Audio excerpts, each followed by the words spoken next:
Hey folks, welcome back to another Digimon Rearise video. So, again, now that I'm kinda sorta done with my finals, should have a more regular upload schedule, which is cool, because I don't think I really uploaded too much on my last week of my finals, right? At least for Digimon Rearise, right? So, anyways, let's get into today's topic. So, as we kind of discussed yesterday, there were some leaks about some new banners. We got the Seraphimon plus OPHANIMON banner. That's interesting, right? It's a limited banner, but it's like two featured on a limited banner, which is weird. Doesn't really happen too often, right? And then we also found hints that potentially Cherubimon plus Bancholeomon could also come very, very soon, because in the Christmas raid, they mentioned that both Cherubimon and the Bancholeomon line, they give bonuses in the raid, and, well, they're not out in the game yet, so I would assume that they would, soon be out in the game, if they are going to be bonuses in the raid. So there are a few, I guess, scenarios, how this could play out, right? So obviously there's the scenario where they drop OPHANIMON and Seraphimon's banner on the 16th, right? And then a week later, that's the 23rd, then they drop the Cherubimon plus Bancholeomon banner, because, well, they can't wait another week, because after 23rd, that's gonna be, December 30th, and then that's the clash battle's almost done, and like you just release a Digimon that gives you a bonus for like 2 days before the clash, ends. So if they are to come on a separate banner, they very, very likely will be on the same banner, which very, very likely could be a step up banner, because, well, first of all, limited banners that feature 2 or more Digimon at the same time are very rare, and also we haven't got a step up banner in a while, so very likely we could get a step up banner with Cherubimon plus Bancholeomon, right? The other scenario could be that Bancholeomon and Cherubimon, and this isn't as likely as our first scenario, but it could be possible that Bancholeomon and Cherubimon are on the OPHANIMON plus Seraphimon banner, but they're just not featured. I would highly doubt this possibility. Again, it's possible, but like, why wouldn't they want to feature like new Mega Digimon on a banner that are relatively popular, right? Cherubimon's pretty popular. Bancholeomon people like from Data Squad, right? Personally, I'm a huge fan of Cherubimon. I do like Vice much more than Virtue, but what can we do? But anyways, those are a few options. So either they're on a separate banner that comes on the 23rd or something, or and they'll have to be together, or they're just unfeatured on the OPHANIMON plus Seraphimon banner, or like maybe one of them's unfeatured on the OPHANIMON Seraphimon banner, and then the other one's standalone limited summon, which again I don't really think is that likely. So I guess it just comes down to the question of which one, which banner is more worth it if they are on separate banners, right? So like before we even go talk, actually, you know what? Let's just talk about these Digimons first. So let's go check again the Digimon rules for one better translation from Riku from the Discord. So let's check out Bancholeomon first. So Bancholeomon is a calm Digimon, right? I don't think when was the last time we had a calm Digimon? I honestly can't remember. But it's been a while, right? So calm Bancholeomon, stats HP 6,860, which is actually decent for a calm Digimon, right? For the most part. Tech 2,683, not the greatest, have to say. Defense 1,120, and speed is 12. So overall, stats are iffy. Not the greatest stats in the world, right? So let's look at the skills.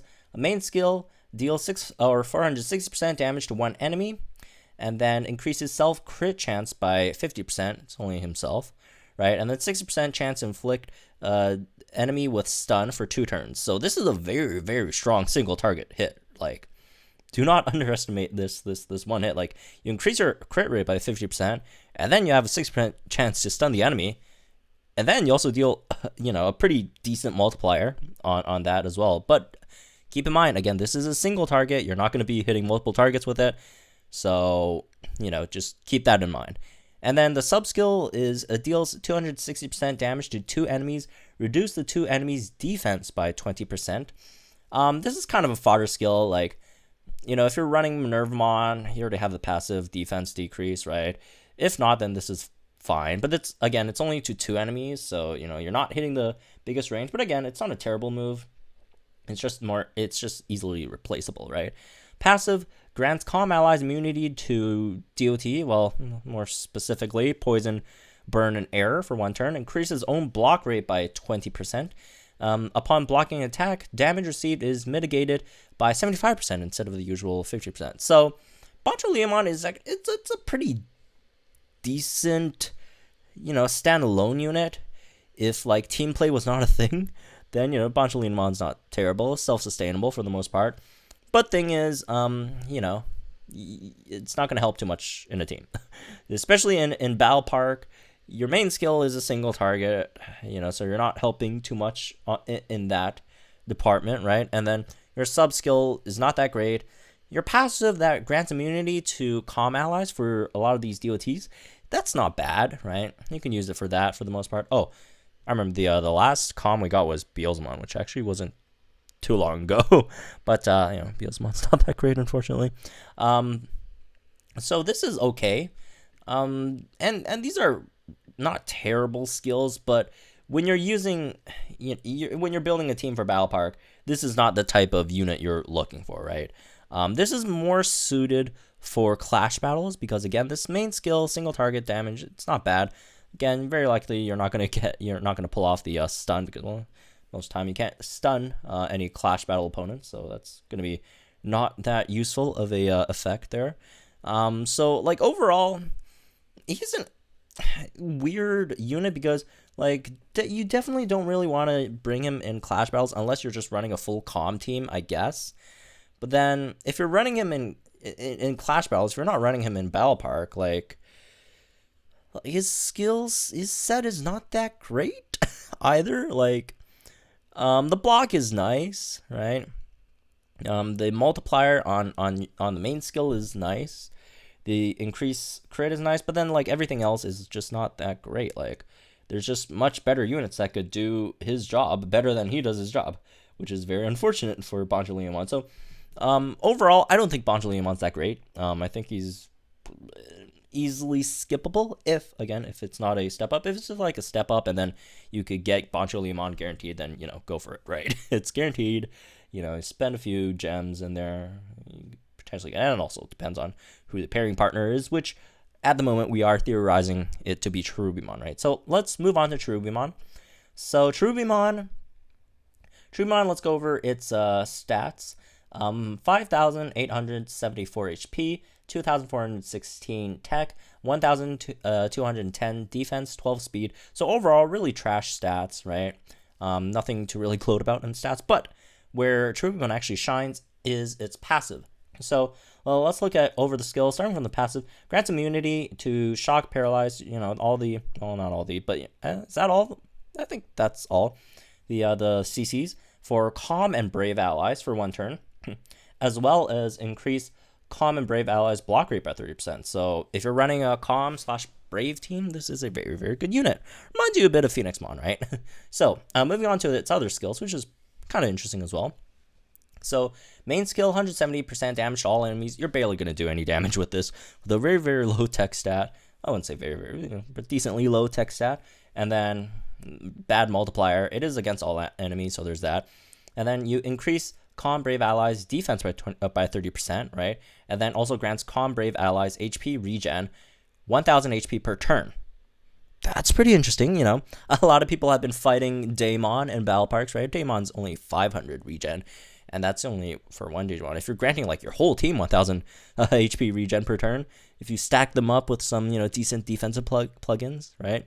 That's going to be pretty good for the most part. So that's a pretty interesting skill, right? The regen thing. Sub skill deals 130%. Oh, and also you can't get a CC'd for the most part. Well, we still get blinded. But you can't get shocked, paralyzed, stunned, frozen, or slept. right? So, well, at least the common brave allies. So, the regen will be very consistent for the most part. Sub-skill deals 130% damage. Again, this guy's not going to do much damage at all.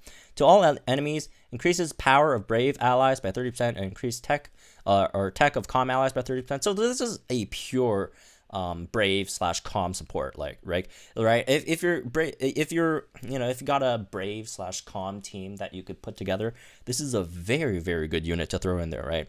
And there are some decent brave / calm units right now. Minervamon's one of the biggest ones, right? Mega Gargomon's a big one.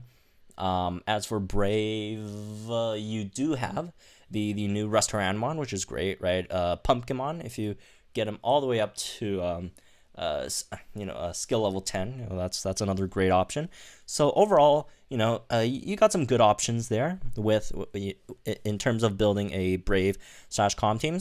So you got, it's pretty interesting. So with OPHANIMON, you got a Digimon that builds around yellow and green teams, and then you also got CHERUBIMON coming out, presumably a bit later, that could build you a brave / calm team, which is pretty interesting. So for those of you, I already went through Seraphimon and OPHANIMON in my other video. I'll just quickly go through it again, just to do a comparison. Again, TrueBeam's decent. He's not anything crazy because despite, a lot of these look good, but then you can keep in mind that a lot of these skills are replaceable, right? It's not really that unique, although the immunity obviously is and the regen is, but some of like this stuff, these are replaceable for the most part. But again, the regen's great, the immunity is great, and these are great if you don't want to like build, you don't want to bring like a high-end mod just for that defense, right? You don't want to bring a say Wisemon or something just for the attack buff, right? Although obviously they're buffing more, high-end mon and Wisemon / Littlemon or whatever. But this is just in one package. You don't have to bring a separate unit, right? So let's go over OPHANIMON first. OPHANIMON, these are its stats. I'm not going to read through it. Main skill deals 480% damage to one enemy, increases all green yellow allies crit rate by 40%, cleanse all status ailments from allies. Sub skill deals 210% damage to 3 enemies, 50% chance to sleep 3 enemies, decrease the defense of 3 enemies by 30%. Passive skill grants immunity to shock, stun, freeze, sleep, paralysis to all yellow and green allies. Increase yellow green allies max HP by 20%. So OPHANIMON is great. OPHANIMON is, when it comes out, it's probably one of the top tiers in the game when you're running it with a green / yellow team in Battle Park for the most part, right? So, if you were to summon on the Seraphimon / OPHANIMON banner, you would probably hope that you get OPHANIMON over Seraphimon for the most part. Seraphimon's not that great in comparison. Here are the stats. Main skill, 220% damage to all enemies. Ignore block. Decrease all enemies counter rate by 20%. Sub skill deals 260 damage to 2 enemies. Increase all allies defense by 20% for 2 turns.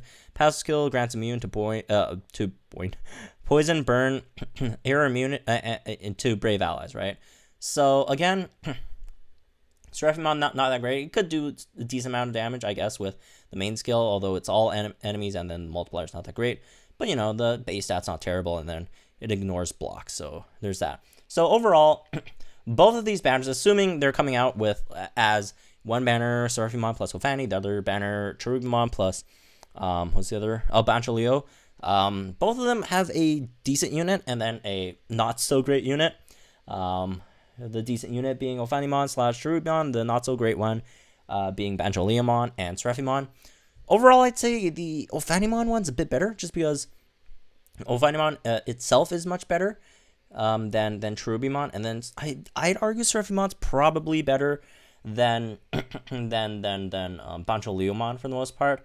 Although Bancholeomon's not terrible for Clash, I guess, but I would say it more depends on what kind of team you're running, right? If you're running if you want to run a yellow-green team, if you have the assets to run one, obviously you want to go for OPHANIMON over Cherubimon. If you got more calm / brave pieces, then Cherubimon probably will be the better option here. But do keep in mind, Cherubimon could potentially be a step-up banner, right? So if that guarantees you Cherubimon, great. If it guarantees you Bancholeomon, then not the greatest. But I mean, if you're lacking a decent, okay-ish Clash battle unit, you could pick him up, I guess. So yeah, those are these two comparisons. But I do want to warn everyone. Last word of warning, because if you check the release dates for these units on JP, right? So we're up to here, right? Lotusmon and Vicomon, for some reason, they're not releasing yet. So they're still holding Lotusmon and Vicomon back. But we got Venomai long ago. Beelzemon, we're getting Seraphimon. And then we're getting Ophanimon down here. Cherubimon over here. And then Bancholeomon all the way down here. I think this is around the time where Omnimon dropped, if I remember correctly. So we're entering some really interesting times. Honestly, I think they're doing this because they probably just want the slightly weaker units to come out first, like Bancholeomon, stuff like, Seraphimon, even Cherubimon to an extent. Ophanimon's really great. But, they might want to start moving the kind of meh units, maybe Kaiser Greymon as well, up front. So that could be a possibility. But if they're not doing that, if they're sort of loosely following the JP schedule, then we got some stuff coming up, right? Because look what's after Ophanimon. That's Alphamon. After Alphamon, that's that's Sleepmon, and then after that we got Ulforcevedramon, and then after Bancholeomon, I think it's actually I can't remember if it's after Bancho or if it's after Black or Gray, but it's around here. We're getting Omnimon, right? So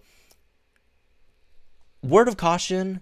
If you guys, if you don't really need Ophanimon or Cherubimon that bad, probably save, because we might get into some crazy territory with Alphamon, Sleepmon, and what's his face, Ulforcevedramon potentially coming out soon. So do keep that in mind. Again, they could also just not push these big units out. Maybe they'll still play around with freaking Barbamon. Remember, Vicomon, Lotusmon, they're still not out, so it might still be a while. So it could be either the case that after this we might get some really, really good banner units, featured units, or it could be the case that, Ophanimon / Cherubimon might be like the best unit we'll see in like months, because, again, we do kind of get, we already experienced that feel where they just, for very extended periods of time, just getting trash banners, right? So it could be after Ophanimon, we're just getting like freaking Vicomon, Lotusmon's not terrible, Barbamon's trash, and then just getting like random like Kaiser Greymon. They're like terrible units that they just keep on throwing at us. So it could be the case that Ophanimon might be like the last decent unit that we'll get in a long time, or it could be the case that after Ophanimon we can't even save gems because they'll be dropping all these real knights. They'll be dropping like Black or Gray, right? Gaiomon, that's a huge one as well. Gaiomon's extremely strong, right? So again, just keep that in the back of your mind when you decide which banners you guys are going to summon for this Christmas. So anyways, again, that's it for this one. Hope you guys enjoyed it. Let me know what you guys think in the comments down below. Like and enjoy this video, subscribe to my channel. Again, also, if you need a DigiGuild to join, you could join our DigiGuild. We have some room open. You can join our Discord for that, and and there's a place where you could join the DigiGuild, and that would be pretty fun. So anyways, again, that's me for this one. Hope you guys enjoyed it, and I'll see you guys in the next one.